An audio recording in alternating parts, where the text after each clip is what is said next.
Prays எல்லாரும் இன்றைக்கி நம்ம 40 டேஸ் ப்ரேயரில் டே 23ல் இருக்கிறோம்.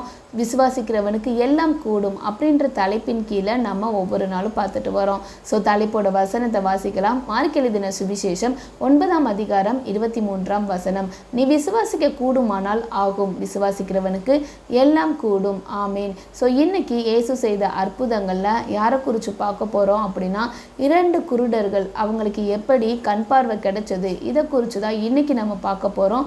நேற்றைய தினத்தில் யவீரை குறித்து பார்த்தோம். ஸோ யவீரோட குழந்தை குணமடைந்ததை பார்த்தோம். இறந்து போய் கர்த்தர் அவங்கள உயிரோட எழுப்புனதை நம்ம பார்த்தோம். ஸோ இன்னைக்கு நம்ம இந்த 2 குருடர்களை பற்றி பார்க்க போகிறோம். இது எங்கே இருக்குது அப்படின்னா மத்தேயு எழுதின சுவிசேஷம் 9ஆம் அதிகாரத்தில் 27ஆம் வசனம் முதல் 31ஆம் வசனம் வரைக்கும் இருக்குங்க. ஸோ இங்கே யவீரோட குழந்தைய இயேசு உயிரோடு எழுப்பின பின்னாடி அவங்க வீட்டுக்கு திரும்பி போகிறாங்க அவங்க சீஷர்களோட. ஸோ அப்போது அந்த வழியில் என்ன நடக்குது அப்படின்னா 2 குருடர்கள் இயேசுவை நோக்கி, தாவீதின் குமாரனே எங்களுக்கு இறங்கும் அப்படின்னு சொல்லிட்டு அவங்க கூப்பிடுறாங்க. கூப்பிடும்போது அந்த இடத்துல அவங்க சுகம் பெறலை. இயேசு அந்த இடத்துல அவங்களுக்கு சுகம் கொடுக்கல. இயேசுவும் அவர்களுடைய சீஷர்களும் ஒரு வீட்டுக்கு போகிறாங்க. ஸோ அந்த வீடு வரைக்கும் இவங்க பின்தொடர்றாங்க. வீட்டுக்குள்ளே போனோடனேயே இவங்க இயேசு கிட்ட வராங்க. அப்போது இயேசு இவங்களை பார்த்து என்ன கேட்குறாங்க அப்படின்னா, இதை செய்ய எனக்கு வல்லமை உண்டு அப்படின்னு கேட்குறாங்க. இதை நீங்கள் விசுவாசிக்கிறீங்களான்னு கேட்குறாங்க.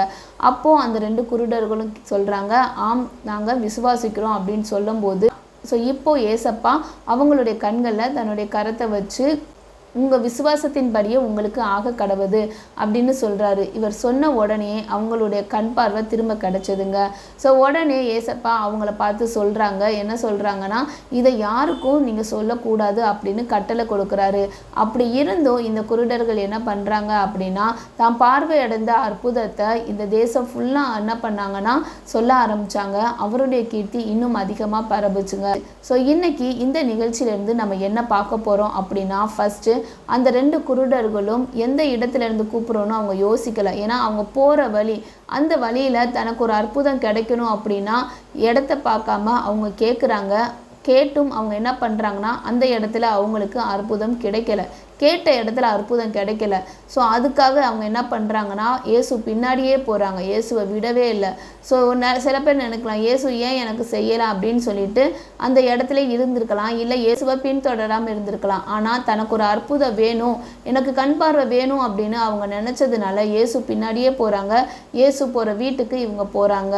ஸோ இப்படி நம்மளும் என்ன பண்ணணும் அப்படின்னா, நம்மளுக்கு ஒரு காரியம் நடக்கணும் அப்படின்னா இயேசு பின்னாடியே போகணுங்க. ஸோ இயேசுவை பின்தொடர்ந்துக்கிட்டே இருக்கணும். நம்ம சோர்ந்து போயிடக்கூடாது. நம்ம ஒரு இடத்துல கேட்குறோம், இந்த இடத்துல கேட்டு எனக்கு அற்புதம் நடக்கலையே, இன்னும் நான் எதுக்கு ட்ரை பண்ணணும் அப்படின்னு சோர்ந்து போகாமல் நம்மளுக்கு அற்புதம் கிடைக்கிற வரைக்கும் நம்ம இயேசுவை தொடர்ந்து கூப்பிட்டுக்கிட்டே இருக்கணும், அவர் நம்மளை பார்த்து பேசுகிற வரைக்கும். 2வது காரியம் என்ன அப்படின்னா, அந்த குருடர்கள்ட்ட கேட்குறாரு, இதை செய்ய வல்லமை இருக்குன்னு உங்களுக்கு விசுவாசம் இருக்கான்னு கேட்கும்போது அவங்க ஆம் விசுவாசிக்கிறோன்னு சொல்கிறாங்க.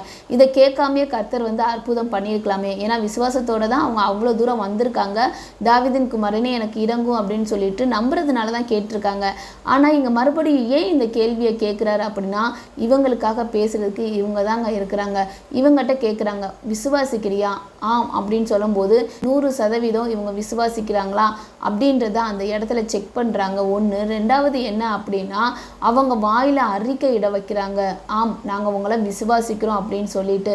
சில நேரத்தில் நம்ம என்ன பண்ணுவோம் அப்படின்னா, ஆண்டவர்கிட்ட நம்மளுடைய தேவைகளை கேட்போம். ஏசப்பா நீங்கள் இதை செய்யுங்க ஏசப்பா, அப்படி தான் அவங்களும் கேட்டாங்க. தாவீதின் குமாரனே எங்களுக்கு இறங்குன்னு சொல்லுவாங்க. அப்புறம் இயேசு போகிறப்பெல்லாம் இவங்க போனாங்க.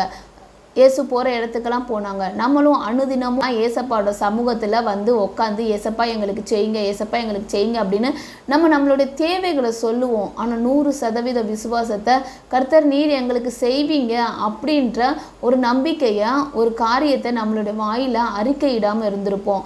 ஸோ அப்படி அறிக்கையிடாமல் இருக்கும்போது நம்மளுக்கு அந்த அற்புதம் நடக்காதுங்க.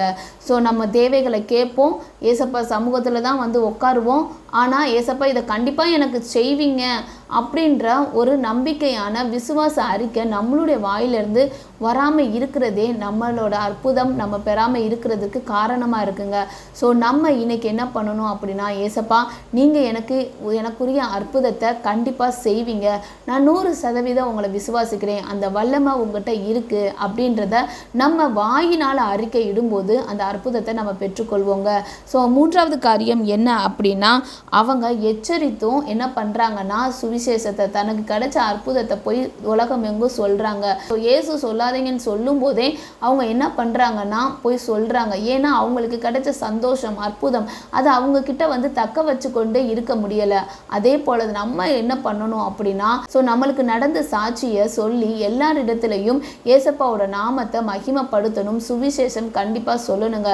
சுவிசேஷம் என்ன அப்படின்னா, இயேசு நேசிக்கிறார், அது மட்டும் இல்லாமல் எனக்கு இயேசு இதை செய்தார் அப்படின்றத நம்ம போய் சொல்லும்போது இன்னும் அதிகமாக சுவிசேஷம் பரவுங்க. ஸோ நம்மளுடைய சாட்சியே நம்மளோட சாட்சியை சுவிசேஷம் மூலமாக சொல்லும்போது இன்னும் வேகமாக என்ன பண்ணுன்னா உலகத்தில் இன்னும் வேகமாக இயேசுவோட நாமம் வந்து பகிரப்படும். நம்மளுடைய சாட்சியே சுவிசேஷமாக நம்மளுடைய சாட்சி மூலமாக இயேசுவோடைய சுவிசேஷம் சொன்னோம் அப்படின்னா வேகமாக பரவுங்க. கர்த்தர் இந்த காரியத்தை தான் நம்மளோட பேசுகிறார். முதலாவது நம்ம இடத்த பார்க்காம கர்த்தர் இடத்துல வேண்டுதல் செய்யணும். அப்படி வேண்டுதல் செய்யும்போது அந்த இடத்துல கிடைக்கல அப்படின்னா சோர்ந்து போகாமல் தொடர்ந்து அவரை கூப்பிட்டுக்கிட்டே இருக்கணுங்க. எது வரைக்கும் அப்படின்னா, அவர் நம்மளை பார்த்து பேசுகிற வரைக்கும், நம்மளை பார்த்து என்ன காரியம் உனக்கு வேணும் அப்படின்னு சொல்கிற வரைக்கும் நம்ம என்ன பண்ணணும், அவரை நம்ம தொடர்ந்துக்கிட்டே இருக்கணும், விசுவாசிக்கணும். 2வது காரியம் என்ன அப்படின்னா, நம்மளுடைய வாயினால் அறிக்கை இடணும். 100% ஏசப்பா நீங்கள் எனக்கு செய்ய வல்லவராய் இருக்கிறீங்க என்ற விசுவாசம் எனக்கு இருக்கு ஏசப்பா அப்படின்னு நம்மளுடைய வாயினால் அறிக்கை இடணும். 3வது காரியம் என்ன அப்படின்னா, நாம் பெற்ற சாட்சியின் மூலமாக சுவிசேஷமாக சொல்லணுங்க. யாருக்கும் பயப்படக்கூடாது, பயப்படாமல் சொல்லணும். இந்த காரியத்துக்காக நம்ம இன்னைக்கு ஜெபம் பண்ணலாம். ஸ்தோத்திரம் ஆண்டவரே, நன்றி செலுத்துகிறோம் சுவாமி. இந்த வேளையிலும் தகப்பனே நீர் எங்களோட பேசின வார்த்தைகளுக்காக நன்றி. இதுவரைக்கும் தகப்பனே ஆவியானவரே எங்கள் வாயினால் நாங்கள் அறிக்கை இடாமல் ஏசப்பா நாங்கள் உங்களை 100% நம்புகிறோன்னு ஆவியானவரே அறிக்கை இடாமல் இருந்திருந்தோன்னா தகப்பனே தயவாய் எங்களை மன்னிக்கும்படிக்காக ஜெபிக்கிறோம்ப்பா. ஆவியானவரே அப்பா எங்கள் வாயினால் இனி தகப்பனே விசுவாச அறிக்கையை நாங்கள் அறிக்கையிட தகப்பனே ஆவியானவரே எங்களுக்கு உதவி செய்யுங்கப்பா. தொடர்ந்து உம்முடைய சமூகத்தில் சோர்ந்து போகாமல் வந்து தகப்பனே ஆவியானவரே உம்மிடத்தில் பேச கிருபை செய்யுங்கப்பா. தகப்பனே எங்களுக்கு கிடைச்ச சாட்சியை சுவிசேஷமாக சொல்ல தகப்பனே கிருபை செய்யுங்க, உதவி செய்யுங்கப்பா. நீங்கள் கூட இருங்கப்பா. இந்த சத்தத்தை கேட்டுக்கொண்டிருக்கிற ஒவ்வொருவருக்கும் என் தகப்பன் நீங்கள் ஆவியானவரே அவங்க நினைச்ச காரியங்களை கைகூடி வர பண்ண போகிற கிருபைகளுக்காக நன்றி செலுத்துகிறோம். கூட இருங்க, வழி நடத்துங்க. இயேசுவின் நாமத்திலே ஜெபிக்கிறோம் ஜீவனுள்ள நல்ல பிதாவே, ஆமேன். God bless you. Jesus loves you.